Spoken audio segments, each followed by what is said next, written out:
જાન્યુઆરી પ્રજાસત્તાક દિવસ નિમિત્તે 75મો પ્રજાસત્તાક દિવસ નિમિત્તે સુરતમાં ઉજવણી કરવામાં આવી હતી। સુરત શહેરમાં અલગ અલગ સ્થળો ઉપર પ્રજાસત્તાક દિનની ઉજવણી કરવામાં આવી, જેમાં સુરત પોલીસ પરેડ ગ્રાઉન્ડ ઉપર ઉજવણીનું આયોજન કરાયું। આ કાર્યક્રમમાં પોલીસ અલગ અલગ પ્લાટૂન સાથે પરેડ કરવામાં આવી। પોલીસ કમિશનર પ્રજાજોગ સંદેશો આપ્યો।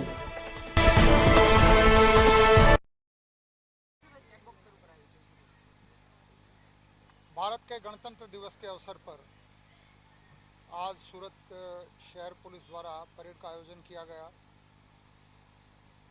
भारत जिस गति से आगे बढ़ रहा है, મને સંપૂર્ણ વિશ્વાસ છે કે બહુ ઝડપથી માનનીય વડાપ્રધાનશ્રીના તમામ સ્વપ્નો પૂરા થશે અને ભારત ઝડપભેર જર્મની અને જાપાનથી પણ આગળ નીકળશે અને 2047 સુધીમાં પહેલા બે અર્થતંત્રના સ્વપ્ન સુધી પહોંચશે। પણ પરંતુ આ તમામ સ્વપ્નો સાકાર કરવા માટે આપણે બધાએ મહેનત કરવાની જરૂર છે।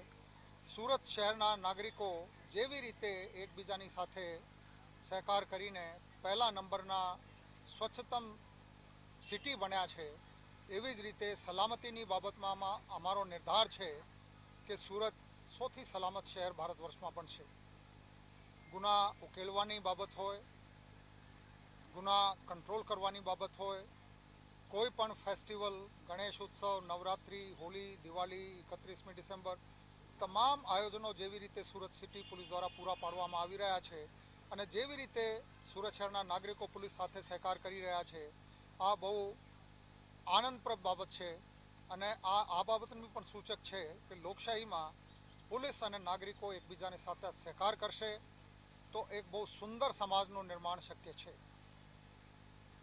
પોલીસ દ્વારા અનેક નવા કાર્યક્રમો વર્ષ 2023માં જે ચાલતા હતા, દાખલા તરીકે 13 તુझको અર્પણ, no drugs in Surat city, રક્તદાન, થેલેસેમિયા ગ્રસિત બાળકો માટે કરવાની છેલ્લા 9 મહિનાથી ચાલતી પ્રગતિ, વ્યાજ વટાણા લોહી ચૂસનાર તત્વો વિરુદ્ધમાં શરૂ કરવામાં આવેલ ઝુંબેશ, no drugs in Surat city જે મેં વાત કરી, એવી જ રીતે ગુના ઉકેલવાની ફરાર ડ્રાઈવ થકી લગભગ 380 જેટલા જૂના સમયના 45 વર્ષ સુધીના ફરારી આરોપીઓને અટક કરવામાં જે સફળતા મળેલ છે, લૂંટ અને ધાડના જેટલા ગુનાઓ બનેલ છે, આ તમામ વર્ષ 2023માં 100% ડિટેક્ટ થયા છે। આ અનેક એવી બાબતો છે જેના થકી આ સ્પષ્ટ થાય છે કે સુરત સિટી પોલીસે આ શહેરને સુરક્ષિત બનાવવા માટે બહુ મહેનત કરેલી છે।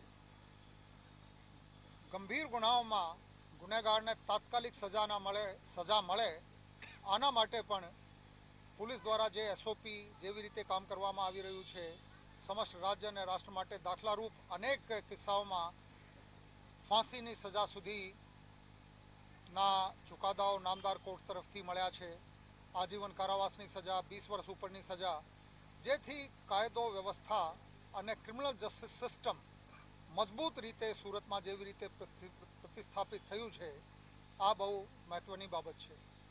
એક વખત ફરીથી આપણે નિર્ધાર કરીએ કે રાષ્ટ્રના જેટલા સ્વપ્નો છે એને પૂર્ણ કરવા માટે આપણે પોતપોતાની રીતે મહેનત કરીશું, પોતાની જાતને વધારે શ્રેષ્ઠ બનાવીશું અને સુરત સિટી પોલીસ નાગરિકોની સુરક્ષા અને સલામતી માટે વધુમાં વધુ સારી કામગીરી કરશે, આ સંકલ્પ હું દોહરાવું છું।